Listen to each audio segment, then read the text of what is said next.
Leo tuna watoto wa kiume ambao si wanaume. Hivi unajua kuzaliwa mtoto wa kiume ni jambo moja, kuwa mwanaume ni jambo jingine.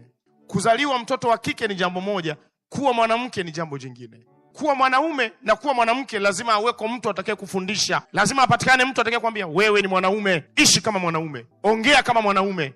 Kitendo cha kutofundisha, tumeacha malezi huria, tumeiacha dunia ile.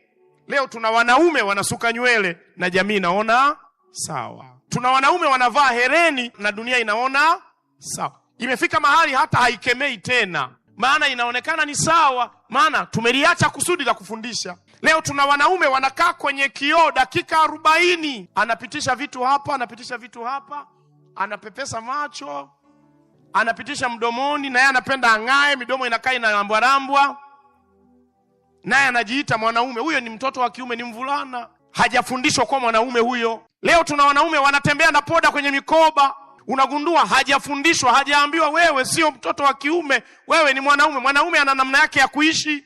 Ifike mahali watu wajue kwa mwanaume kunuka jasho kwa sababu ya kazi sio dhambi. Mwanaume haogi mara 4 kwa siku. Yasipofundishwa haya tunapoteza wanaume. Familia ni topic, ni cause, it's a subject.